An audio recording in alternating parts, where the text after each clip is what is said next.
Good morning बच्चों। आज जैसा कि पहले बता चुका हूँ कि YouTube चैनल शुरू किया है, तो पहली क्लास स्टार्ट कर रहा हूँ और मेरा ये पहला लेक्चर है या यूँ कहें कि पहला चैप्टर है जो स्टार्ट कर रहा है। तुमको बताया था हमने कि हमारा जो केमिस्ट्री है और पूरी केमिस्ट्री का जो सिलेबस है इंटरमीडिएट का, वो 16 चैप्टर्स में बटा हुआ है। इन 16 चैप्टर में से मैंने एक चैप्टर उठाया है आज, वो है 5वां चैप्टर प्रेशर रसायन। तुमको बताया था कि ये चैप्टर 5 नंबर का है और थ्योरेटिकल है, इजी है, इसलिए आज मैंने इसको उठाया है कि जिससे जो बच्चे भी मेरे जुड़ रहे हैं ये मेरे चैनल पर, तो उनको भी समझने में दिक्कत ना हो।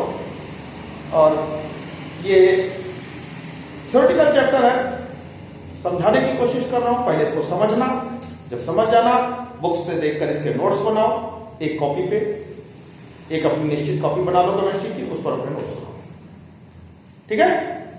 वैसे मैंने भी नोट्स बनाए हैं और बना के मैं अपने इसी वीडियो के साथ लिंक पर शेयर कर दूंगा इंस्टाग्राम पे। और अगर तुम लोग भी इंस्टाग्राम डाउनलोड करते हो तो अच्छा सा तुमको ये नोट्स मिलते रहेंगे अपने, लेकिन अपने नोट्स ज्यादा अच्छे होते हैं। मैं सुनो, अपने नोट्स सुनो, ओके। हाँ, तो शुरू होता है। ये चैप्टर है पृष्ठ रसायन।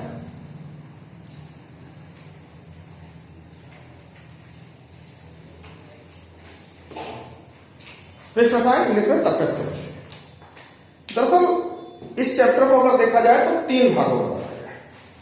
अगर हम कहें कि इसमें 3 खंड हैं, पहला खंड तो है जिसमें अधिशोषण को समझाया गया है,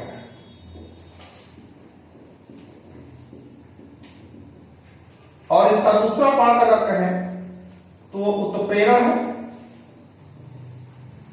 और इसका तीसरा पार्ट अगर देखा जाए तो वो कोलाइड्स कहते हैं, कोलाइड्स, ठीक है। अब पहले हम स्टार्ट कर रहे हैं अधिशोषण। तो ये जो नाम अधिशोषण है, इसको तुम देख रहे हो, ये सुनने में थोड़ा अवशोषण से मिलता है। दरअसल अवशोषण और अधिशोषण ये दो अलग अलग चीजें हैं। देखो बेटा, होता क्या है कि जैसे एक चॉक ले, एग्जाम्पल देता हूं, एक चाक है। इस चाक को अगर ऐसे जमीन पर डाल दें तो होगा क्या, चाक पर धूल चिपक जाएगी, होता नहीं होता। तो ये चाक पर जो धूल चिपक गई, लेकिन अगर इस चाक को झाड़ दें या हम जो उसे फूंक दें तो देखोगे क्या होगा कि धूल जो है सतह छोड़ देगी, धूल छूट जाएगी। एक घटना तो ये।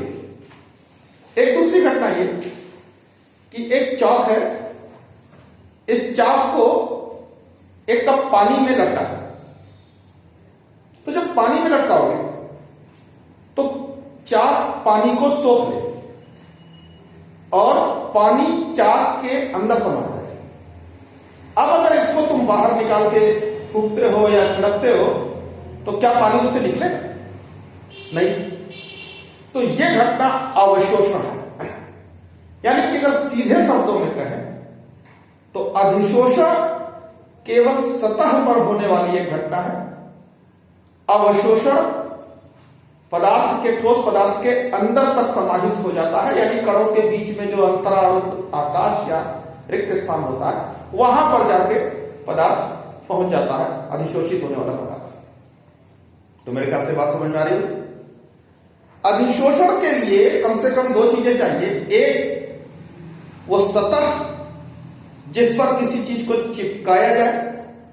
दूसरा, वो पदार्थ जो सतह पर चिपकता है, जैसे धूल।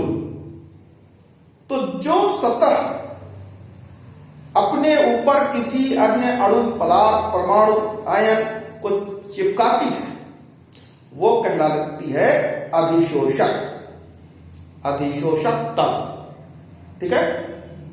अच्छा, जो पदार्थ सतह पर चिपकता है वो कहलाता है अधिशोष्य या अधिशोषित पदार्थ। ठीक है, देखो जरा, दरअसल अभी हम फिलहाल बात कर रहे हैं ठोस की यहां पर, क्योंकि तुम्हारे कोर्स में ठोस के बारे में ही है। गैसेस लिक्विड में भी होता है, बट लिक्विड में भी होता है, बट अभी हम उस पर चर्चा नहीं करेंगे। ठोस में होता क्या है दरअसल, ठोस के जो कण होते हैं तुम जानते हो, इस तरह से गोल गोल गोल गोल एक दूसरे के से जुड़े हुए। अगर हम एक चाक का टुकड़ा लें या कोई पत्थर लें या कोई लकड़ी लें, कुछ भी, कोई भी ठोस चीज, तो हम देख पाएंगे क्या कि ठोस में बहुत सारे कण, ठोस में बहुत सारे अणु एक दूसरे से जुड़कर एक बड़ा टुकड़ा बनाते हैं। जरा इनको ध्यान से देखना, यहां पर ये सारे अणु हैं और ये सब जुड़कर एक टुकड़ा बनता है। अब इनमें सारे अणु एक ही चीज के हैं, एक ही पदार्थ के। तो ऐसे में हम इसकी अगर बात करें, इस वाले पार्टिकल की बात करें या हम इस वाले पार्टिकल की बात करें,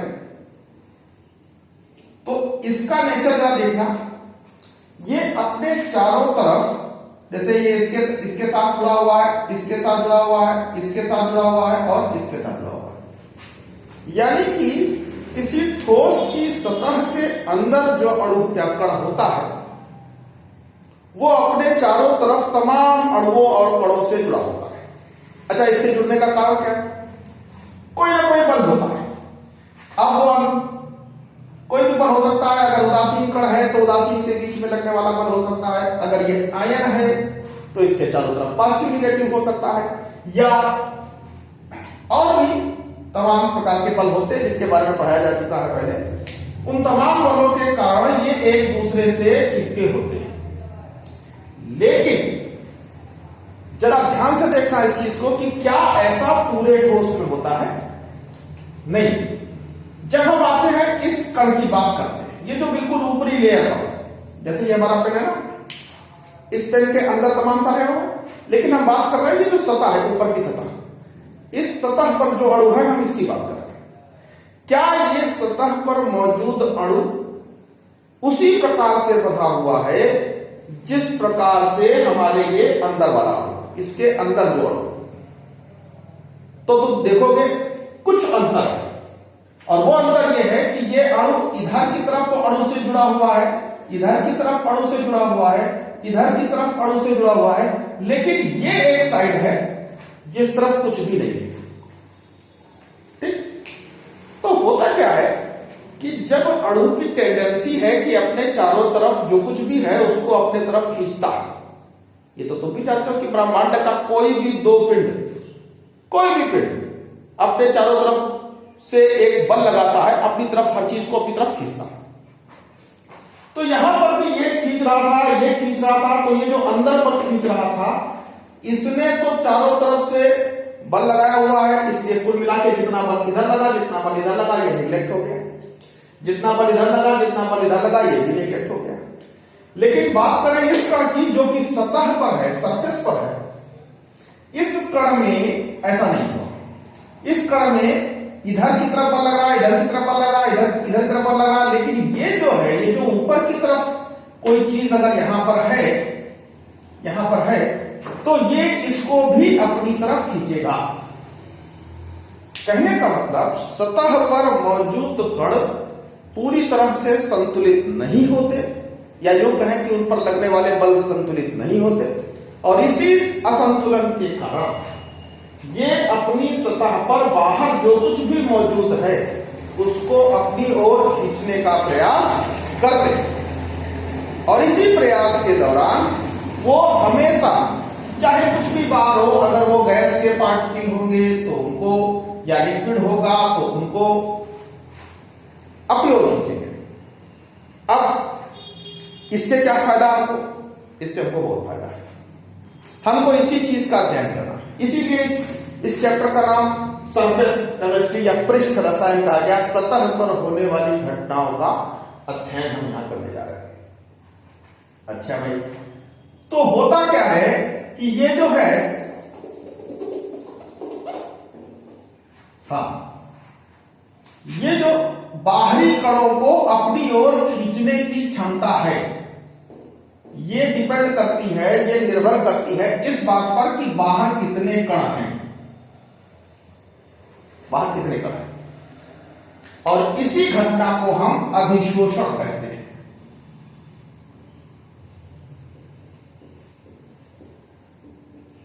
ध्यान देना, मैं ये कह रहा हूं कि बाहर ये जो कण है ये केवल सतह पर चिपकेगा, ये यहां पर नहीं आएगा, इस जगह पे नहीं आएगा। लेकिन अगर यही वो वाली याद करो एग्जाम्पल जो मैंने अभी कहा था कि चाक को पानी में डुबाया, तो पानी जो है वो यहां भी समा जाता है, यहां भी समा जाता है, यहां भी समा जाता है, यहां भी आ जाता है, तो उसको तो हम अवशोषण कहते हैं। लेकिन ये घटना अधिशोषण है, अधिशोषण में बाहरी पार्टिकल केवल सतह पर है। क्लियर, वेरी क्लियर, ठीक। अच्छा, अब देखते हैं अधिशोषण का कितने प्रकार का होता है। तो बेटा अधिशोषण जो है दो प्रकार का होता है। बेसिकली देखा जाए तो अधिशोषण दो ही प्रकार का है, एक भौतिक अधिशोषण, एक रासायनिक अधिशोषण। क्या है भौतिक अधिशोषण, क्या है रासायनिक अधिशोषण, उस पर अभी हम पहुंचेंगे।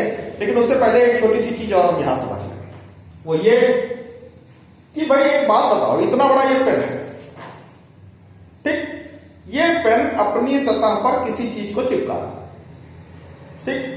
मान लेते हैं कि इस पर जो है कोई धूल का कण चिपक रहा है, देखा होगा ना घरों में कोई सामान ऐसे रखा रहता है, उस पर धूल जम जाती है। तो ये धूल जमने का जो कारण है वो क्या है, वो धूल जो है इस कण की इसकी सतह पर आ गई है, वो इस कारण क्योंकि इसके ऊपर जो सतह पर मौजूद कण है वो एक आकर्षण बल लगा रहा है, उस बल के कारण ये इसकी सतह पर चिपक जाती है। अच्छा, अगर हम ये कैलकुलेट करें कि इस पेन पर कुल कितने ग्राम धूल जमी है, तो ये किस पर निर्भर करेगा, ये निर्भर इस बात पे करेगा कि सतह पर कितने कण हैं, ऐसे कणों की संख्या कितनी है। अगर कणों की संख्या ज्यादा होगी तो वो ज्यादा धूल को अपनी तरफ खींचेंगे, कणों की संख्या कम होगी तो वो कम धूल को अपनी तरफ खींचेंगे, है ना। मेरा कहने का मतलब ये कि ये जैसे कण था, अब इसमें देखो ना 1 2 3 4, हमने क्या बनाया 4 1 5 4 20, यानी कि 20 अणु है। ये 20 अणुओं से मिलकर बना हुआ एक ठोस पदार्थ है। मान लो ये अगर गैस के या किसी भी वाले हाइड्रोजन का है, तो हाइड्रोजन के कणों को अपनी सतह पर चिपका, तो कितने हाइड्रोजन मान लिया चिपकाता है, कितने कर लेगा भाई, ये देख रहे ना 5 और 2 7 और 5 ये 5 5 10 और 4 14 कणों को अपनी सतह पर मान लिया ये चिपका देगा, सिंपल सी बात। लेकिन अगर इसी कण को तोड़ दिया जाए, 20 से तोड़ दे है उतने 20 कण है, तो क्या कहानी बनेगी, देखना ध्यान से, 1 2 3 4 5 6 7 8 9 10 11 12, एक कण ये निकल गया, एक कण ये अलग से हो जाएगा टू जाने पर, ऐसे, ठीक है। अब जरा ध्यान से देखो, सरफेस एरिया, पृष्ठीय क्षेत्रफल, यहां देखें तो अगर अब हम इस पर कुछ चिपकाएंगे तो वो कितने कण चिपकेंगे, ये तो कॉमन है, लेकिन ये कणों की संख्या बढ़ गई, कितनी 8 संख्या ये बढ़ गई। मेरा कहने का मतलब कोई बड़ा पार्टिकल जितनी कणों को अपनी सतह पर अधिशोषित करता है, उसकी तुलना में उसी पार्टिकल को अगर तोड़ दिया जाए या उसके कई टुकड़े कर दिए जाए, तो उस पदार्थ की अधिशोषण क्षमता बढ़ जाती है। कारण यह कि उस पदार्थ का पृष्ठीय क्षेत्रफल बढ़ जाता है, यानी कि जैसे जैसे ठोस पदार्थ की पृष्ठीय क्षेत्रफल हम बढ़ाएंगे, उसकी अधिशोषण क्षमता बढ़ती जाएगी। क्लियर, ये बात समझ में आ गई, सबको क्लियर है? एक बार दिमाग में बैठा लो।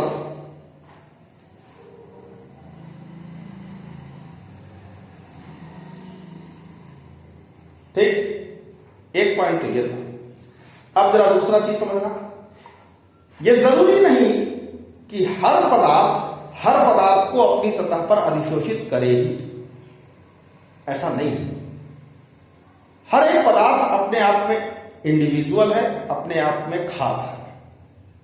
यानी कि एक पदार्थ अलग अलग पदार्थों को अपनी सतह पर अधिशोषित करता है और उसके अधिशोषण की मात्रा अलग अलग होती है।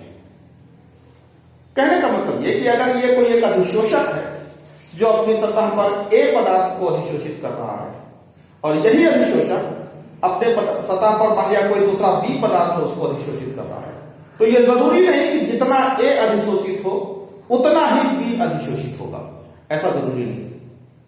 ये इस पदार्थ की और वो जो अधिशोषित हो रहा है उस पदार्थ के गुणों पर निर्भर करेगा कि वो पदार्थ कितना अधिशोषित होगा। जैसे एग्जाम्पल के तौर पर मैंने चाप का एग्जाम्पल लिया था कि एक चाप, इस चाप को अगर हम धूल में डाल दें तो ये धूल को अपनी सतह पर अधिशोषित करेगा। अच्छा, इसी चाप को तुम बालू में डाल दो तो क्या उतनी ही बालू को भी अपनी सतह पर चिपकाएगा जितना कि धूल को? नहीं, बालू के कण उतने नहीं चिपकेंगे। इसी चाप को मोरन में डाल दो तो क्या उतने मोरन भी चिपकेंगे? नहीं। यानी कि एक ही पदार्थ, अधिशोषक एक ही है वो चाप, और अधिशोषित होने वाले पदार्थ अलग अलग। एक ही अधिशोषक की अलग अलग पदार्थों के प्रति अधिशोषण क्षमता अलग अलग होती है। क्लियर है? Very clear. बिल्कुल इसी प्रकार से जो बाहरी पदार्थ है यानी कि जो अधिशोषित हो रहा है, जैसे मान लिया धूल, घरों में अक्सर देखा होगा तुमने, कमरा बंद है, 2 दिन से बंद है, कमरा खोला, देखा कि मेज पे बहुत धूल है, कुर्सी पे बहुत धूल है, किताब पे बहुत धूल है। तो बेटा यहां पर मैं एक बात बहुत क्लियर कर दूं, तो ये जो धूल है वो अधिशोषक पदार्थ है, लेकिन इसका भी गुण है। खासतौर से देखना ध्यान से, मैं जो कहने जा रहा हूं उसको समझना। ये जो अधिशोषक पदार्थ धूल है वो कुर्सी पर तुम हाथ रख के देखो, वो कुर्सी अगर लकड़ी की है या स्टील की है, दोनों में देखोगे ध्यान से तो लकड़ी की कुर्सी पर अधिशोषण ज्यादा होगा, स्टील की सतह पर अधिशोषण कम होगा। यानी कि स्टील का गुण और लकड़ी का गुण उस धूल के प्रति अलग अलग है। या तुम्हारे घर में कोई शीशा लगा हो, खिड़की पे शीशा लगा है, उस पर हाथ लगा के देखो, उस पर अधिशोषण कम होगा। वहीं जमीन पर मिट्टी, जमीन के फर्श पे हाथ लगा के देखो, वहां धूल ज्यादा अधिशोषित होगी। यानी कि धूल तो धूल है, वो पूरे कमरे में एक जैसी थी, लेकिन सतहें अलग अलग थी। अलग अलग सतहों पर धूल की अधिशोषण क्षमता अलग अलग है। तो मेरा कहने का मतलब अधिशोषण एक ऐसी घटना है जिसमें अधिशोषक और अधिशोष्य दोनों ही पदार्थों के ऊपर निर्भर करता है कि अधिशोषण ज्यादा होगा कि कम। ठीक है, तो ये तो था अधिशोषण, एडजॉर्प्शन, जिसको इंग्लिश में कहते हैं एडजॉर्प्शन।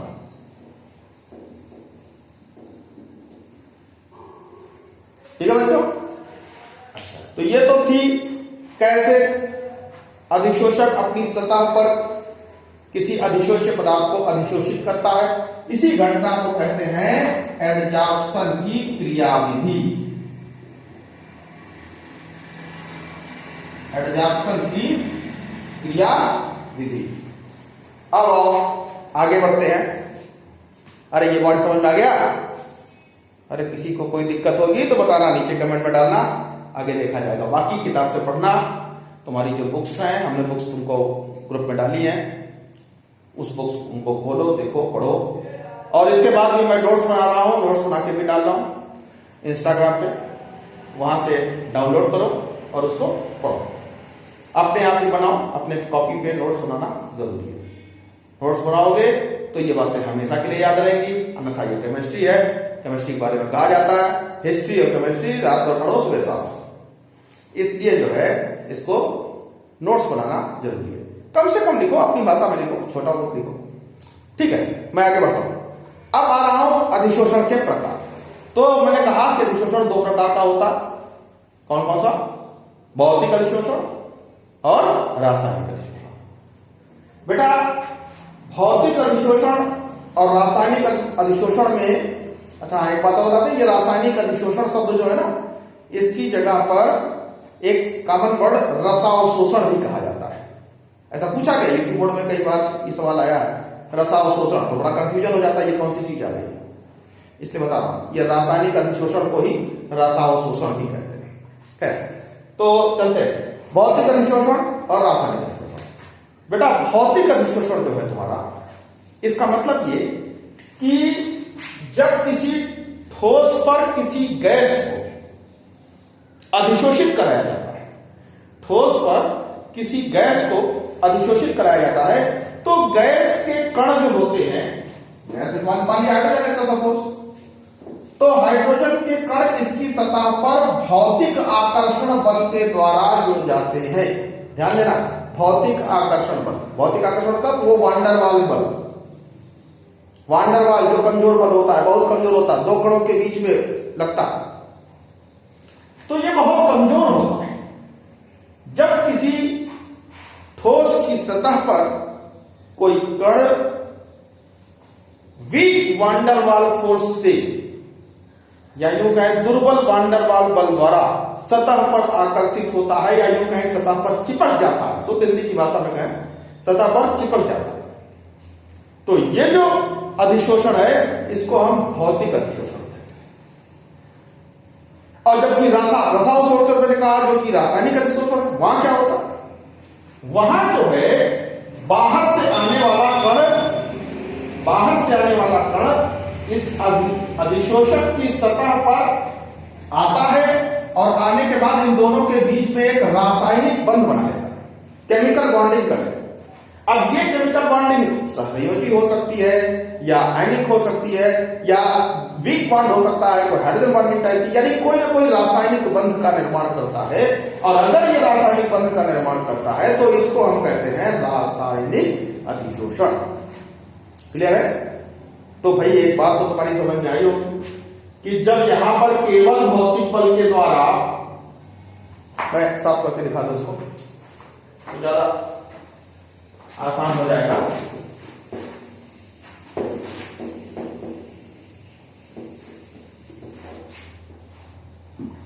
जैसे ये कोई सतह है और ये कोई सतह है, अगर यहां पर एक पार्टिकल आया और उसने यहां पर केवल वांडरवाल बल बनाया,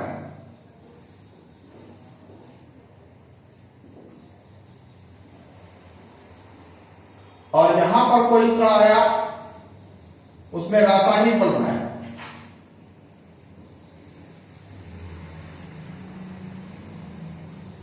तो जरा समझना बात को, ये चीज कमजोर होगी, ये चीज स्ट्रांग होगी। मतलब ये कि अगर भौतिक अधिशोषण हुआ तो इस पदार्थ को इस सतह से हटाना आसान होगा, इसमें कोई ज्यादा दिक्कत नहीं होगी, ज्यादा ऊर्जा का खर्च नहीं करना पड़ेगा। जैसे फॉर एग्जाम्पल पर देखना पड़ा, जैसे तुम्हारा कपड़े पर धूल जम गई, तुम गए कहीं बाजार में, बड़ी धूल उड़ रही थी, कपड़े में जम गए, तुम क्या करते हो, तुमने कपड़े को झाड़ दिया, बहुत तेज झाड़ा, बहुत तेज झाड़ने से क्या हुआ, सतह पर चिपके हुए धूल के कण सतह छोड़कर चले गए। तो यह घटना थी भौतिक अधिशोषण की। यहां पर धूल ने तुम्हारे कपड़े के साथ वांडरवाल बनवाया था और यह घटना भौतिक अधिशोषण था। लेकिन इसी के जस्ट अपोजिट कपड़ा आया तुम्हारा, ठीक है, अब तुम कहीं चले गए ऐसी जगह पर जहां बहुत धुआं उठ रहा है, या यूं कहें कि कोई ट्रक तुम्हारे पड़ोस से गुजरा, उसके साइलेंसर से अचानक बहुत धुआं निकला और तुम्हारी सफेद शर्ट काले काले पार्टिकल उसमें चिपक गए, हुआ तो अधिशोषण। लेकिन इस अधिशोषण में ये काले पार्टिकल जो हैं, इन्होंने इस शर्ट के कणों के साथ कुछ हल्के से रासायनिक बंध बना दिए। अभी तुम शर्ट को अगर छिड़कते हो तो कुछ हद तक तो ये छूटेगा, लेकिन पूरी तरह से ये कण सतह को नहीं छोड़ेगा। ऐसा क्यों? क्योंकि इन्होंने यहां पर रासायनिक बल बना दिया और इनको हटाना थोड़ा मुश्किल काम होगा, छूटेगा लेकिन थोड़ा सा मुश्किल काम, इसको तुम्हें धोना पड़ेगा और भी साबुन लगाना पड़ेगा, तो वहां पर ये चीजें साफ होता है। अभी हम इस पर चर्चा करेंगे, ये घटना कैसे छूटता है, कैसे साफ होता है, यहां पर अभी डिस्कस होगा। मैंने साबुन का नाम लिया, अभी साबुन यहां पर आके डिस्कस होगा आपको कैसे काम करता है। फिलहाल अभी मैं इसकी बात कर रहा हूं। तो बेटा रासायनिक अधिशोषण में एक रासायनिक बंध बनता है, भौतिक अधिशोषण में एक वॉन डेर वाल बनता है। अब आओ, तुम्हारे यहाँ एक पॉइंट है इसमें कि भौतिक अधिशोषण और रासायनिक अधिशोषण में क्या अंतर है, ये एक अंतर पूछा जाता है। तुम्हारे यहाँ एक क्वेश्चन आता है कि भौतिक अधिशोषण और रासायनिक अधिशोषण में प्रमुख अंतर कौन कौन से हैं। तो मैं उनको यहाँ पर क्लियरिफाई कर रहा हूँ, एक एक पॉइंट समझाने की कोशिश कर रहा हूँ। बाद में किताब में खोलोगे वहां पे नोट्स मिल जाएंगे। पहला पॉइंट, आकर्षण बल, अभी क्लियर कर दिया तुमने कि यहां पर बल कमजोर है, यहां पर बल मजबूत है। दूसरी बात, डेल्टा एच। अब डेल्टा एच एंथैल्पी परिवर्तन है, थर्मोकेमिस्ट्री तो अभी पढ़ी नहीं तुमने, तो सरल भाषा में कहूं तो ये एक तरह से अधिशोषण की ऊष्मा कहते हैं इसको। जरा समझना, इसको समझाने की कोशिश कर रहा हूं।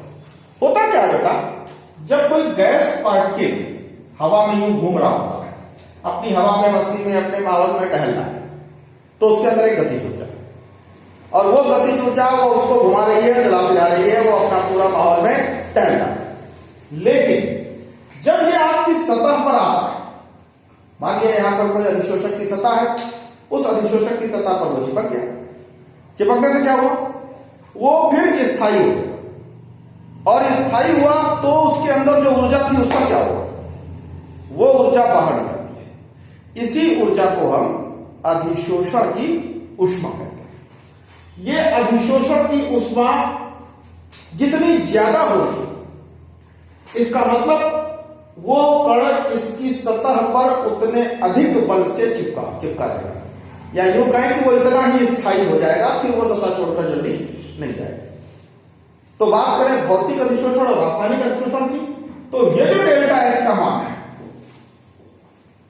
डेल्टा एच का मान निगेटिव होता है, पहले जान लो। निगेटिव क्यों होता है?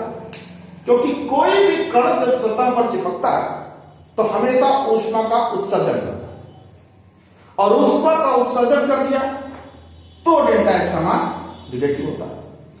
अब अगर ये भौतिक अधिशोषण है तो डेल्टा एच का मान कम होगा, यानी कि ऊष्मा कम निकलेगी।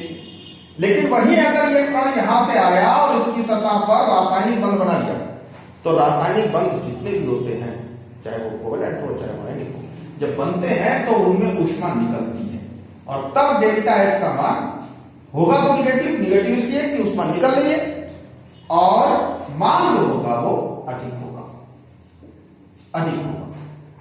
मतलब ये कि डेल्टा एच का मान रासायनिक अवशोषण में अधिक, भौतिक अधिशोषण में कम। या ये कहें कि भौतिक अधिशोषण अस्थायी, रासायनिक अधिशोषण स्थायी। एक पॉइंट। दूसरा पॉइंट है सतही क्षेत्रफल। सतही क्षेत्रफल, तो भाई एक बात जानो, सतह का क्षेत्रफल जितना ज्यादा होगा, भौतिक अधिशोषण और रासायनिक अधिशोषण दोनों ही ज्यादा होगा। हां, रासायनिक अधिशोषण में एक बार कोई कण जब सतह पर चिपक जाता है, एक कण इसकी सतह पर चिपक गया तो उसने उस जगह को घेर दिया, फिर अब उसके ऊपर से दूसरा कण नहीं चिपकेगा। भौतिक अधिशोषण में एक धूल की परत जम गई, उसके ऊपर एक और धूल की परत जम सकती है, दूसरा धूल का कण उसकी सतह पर आ सकता है। यहां पर हम ये कहें कि भौतिक अधिशोषण बहुपरती है, यानी एक के ऊपर एक के ऊपर एक कई परतें बन सकती हैं, जबकि रासायनिक अधिशोषण में ऐसा नहीं होगा। एक कण अगर चिपक जाएगा तो सारी सतह कवर कर लेगा, इसके ऊपर अब रासायनिक बंध नहीं बन पाएंगे। इसलिए हम कह सकते हैं कि रासायनिक अधिशोषण एक परती है, जबकि भौतिक अधिशोषण बहुपरती है। ठीक, नेक्स्ट पॉइंट, खास बात क्या है, विशिष्टता। तो बेटा ऐसा है कि ये जो है भौतिक अधिशोषण में एक पदार्थ है, इस पर कोई भी गैस आए, कोई भी गैस आए, जैसे मान लीजिए पत्थर कट के लकड़ी का टुकड़ा है, उस पर धूल में काली धूल हो, पीली धूल हो, लाल धुआं उठ रहा हो, सब उसकी सतह पर अधिशोषित होने की क्षमता रखते हैं। एक लकड़ी के टुकड़े पर मान लिया इस कमरे में लाल लाल धुआं उठ रहा है, किसी भी चीज का लाल धुआं उठ रहा है, तो क्या होगा कि इसकी सतह पे कुछ देर बाद लाल करचे बन जाएंगे। अगर मान लिया इसमें काला काला धुआं उठ रहा है तो इसकी सतह पर काले करचे बन जाएंगे। कहने का मतलब ये कि भौतिक अधिशोषण में जो अधिशोषित पदार्थ है वो कोई हो, इससे फर्क नहीं पड़ता, लेकिन अधिशोषण होता, अधिशोषित हो जाएगा। रासायनिक अधिशोषण में ऐसा नहीं। रासायनिक अधिशोषण में ये जो बाहर से पदार्थ आ रहा है उस पदार्थ के अंदर इस पदार्थ से रासायनिक बंध बनाने की क्षमता है कि नहीं है। अगर उसके अंदर इसके साथ रासायनिक बंध बनाने की क्षमता है तब तो वो इसकी सतह पर अधिशोषित होगा, अन्यथा नहीं होगा। यानी कि ये इस पदार्थ का जो बाहर से आ रहा है इस पदार्थ का गुण है कि क्या वो इसके साथ केमिकल बॉन्ड बनाता भी है कि नहीं बनाता। अगर बनाता तब तो अधिशोषण हो जाएगा। क्लियर? अच्छा, नेक्स्ट पॉइंट। उसी प्रकार से इन दोनों पदार्थों के बारे में किया कि ये पदार्थ की टेंडेंसी इसके साथ बॉन्ड बनाने की है कि नहीं है, तो अधिशोषक भी इंपॉर्टेंट है कि अधिशोषक का अपना गुण हो, वो अधिशोषित पदार्थ के साथ बॉन्ड बनाए तब तो केमिकल एब्जॉर्प्शन होगा, नहीं तो नहीं होगा। ये पॉइंट हो गया। तीसरा पॉइंट है ऊष्मा। इसमें डेल्टा एच मैं बताया मैं तुम्हें, डेल्टा एच का मान कम होता है क्योंकि इनके बीच का बल कम होता है। यहां पर डेल्टा एच का मान ज्यादा होता है क्योंकि यहां पर क्या है, बल, आकर्षण बल ज्यादा होता है। नेक्स्ट पॉइंट, टेम्परेचर, ताप का क्या प्रभाव पड़ेगा। तो बेटा तुम जानते हो, हमने तुमसे कहा कि जब कभी भी कोई भी पदार्थ किसी सतह पर अधिशोषित होता है या चिपकता है तो हमेशा ऊष्मा निकालता है। यानी कि ये अभिक्रिया जो है ऊष्मा छिपी है। कहने का मतलब जब कोई पदार्थ किसी की सतह पर चिपकेगा तो वहां से ऊष्मा निकलेगी। अब अगर ये ऊष्मा छेपी क्रिया है और ऊष्मा छेपी क्रिया में हम ताप बढ़ा दें, टेम्परेचर बढ़ाएं, तो तुम्हें क्या लगता है क्या होगा? ताप बढ़ाएंगे, जैसे मान लो ये हमारा ए पदार्थ है, इस पर बी पदार्थ चिपक रहा है, ए बी बन रहा है और साथ में ऊष्मा निकल रही है, तो ये हो गया ऊष्मा छेपी। और लास-आपेली का नियम बताया जा चुका है। लास-आपेली नियम में क्या होता था कि अगर ऊष्मा छेपी क्रिया है और हम ताप बढ़ाएंगे तो क्या होगा, रिएक्शन कमजोर पड़ जाएगा। ठीक है, तो उस हिसाब से देखा जाए तो ये भौतिक जो है अधिशोषण ऊष्मा छेपी क्रिया है, ताप बढ़ाने पर भौतिक अधिशोषण कम होता है, रासायनिक अधिशोषण बढ़ने लगता है। क्योंकि रासायनिक अधिशोषण में क्या है, एक पदार्थ दूसरे पदार्थ पर चिपकेगा, एक बॉन्डिंग फॉर्मेशन है, वहां पर ऊष्मा की जरूरत पड़ेगी, पहले तो ऊष्मा की जरूरत पड़ती है, इसलिए बॉन्ड फॉर्म होगा। तो कहने का मतलब ताप बढ़ाने पर ये कमजोर पड़ेगा, ये मजबूत हो जाएगा और स्ट्रांग पड़ेगा, यानी ज्यादा।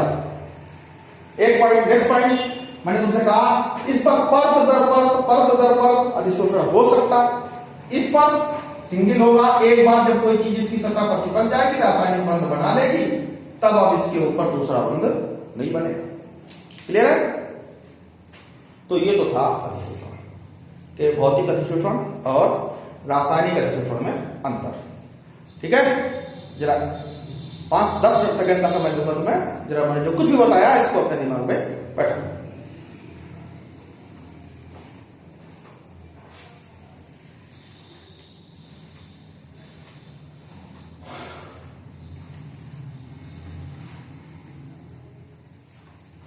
ठीक है, आगे बढ़े। अब चलो आज मेरे ख्याल से इतना काफी है, आज के लिए इतना रखते हैं। ठीक है ना? तो और आगे हम नेक्स्ट वीडियो में आपको बताएंगे। ओके, अच्छा हाँ बच्चों, मैं देख रहा था तुम लोग के कमेंट्स, तो बहुत सारे बच्चे हमसे बार बार ये कह रहे हैं कि सर लाइव क्लास चलाइए जिससे कि डायरेक्ट आमने सामने बात हो जाए और बातें समझ में आए। बेटा मेरी भी इच्छा है लाइव क्लास चलाने की, परेशान मत हो, कोशिश कर रहा हूं, लेकिन उसमें कुछ टेक्निकल प्रॉब्लम्स है। जानते हो लॉकडाउन का समय है, किसी तरीके से मैं ये क्लास चला रहा हूं, तुम मेरा ये सेटअप अगर देखोगे तो तुम हम खुद ही हंसोगे कि क्या बनाया, सब कैसे चला रहे हैं इसको। जानते हो, एक मेज के ऊपर एक मोबाइल लगा के किसी तरीके से मैं इसकी रिकॉर्डिंग कर रहा हूँ, और मोबाइल से लाइव क्लास चलाना संभव नहीं है, वो लैपटॉप पर ही पॉसिबल होगा। मोबाइल में लाइव क्लास चलाने के लिए कुछ थोड़ी दिक्कतें हैं। एक तो दिक्कत यह है कि हम कहते हैं कि भाई चैनल का सब्सक्रिप्शन ज्यादा हो, ज्यादा से ज्यादा बच्चे सब्सक्राइब होंगे तब यूट्यूब लाइव क्लास चलाने की परमिशन देता है। अभी परमिशन नहीं दी हमको। हाँ, तुम बच्चों की संख्या अगर बढ़ेगी तो हमको परमिशन मिल जाएगी लाइव क्लास चलाने की। मेरी इच्छा है लाइव पढ़ाने की, और उम्मीद है कि अगर तुम लोगों की संख्या बढ़ गई तो वो भी होगा। ठीक है, लेकिन फिलहाल जब तब तक मैं यही इस तरह से चलाने की कोशिश कर रहा हूं और समझा रहा हूं। कमेंट्स में डालना, कोई समस्या होगी तो मैं नेक्स्ट वीडियो में उसको क्लियर करूंगा, कोशिश कर रहा हूं। ठीक है ना, अभी तो फिलहाल ऐसे ही चलने दो। जब ये हो जाएगा तुम्हारी संख्या, कुछ बताते हैं कितने सब्सक्राइबर्स की संख्या बढ़ानी होती है। अगर इसमें सब्सक्राइबर्स की संख्या 1000 के करीब होती है तब जाके ये यूट्यूब परमिशन देता है लाइव क्लास चलाने की। ठीक है, तो अभी तो शुरुआत है, बच्चे हैं लगे हुए हैं। ठीक है ना, इसलिए जितना जहां तक संभव हो इसको फैलाओ। अगर तुमने इसको बढ़ा दिया तो मेरे पास अगर परमिशन हो गई तो मैं लाइव क्लास भी चला दूंगा। ठीक है, ओके।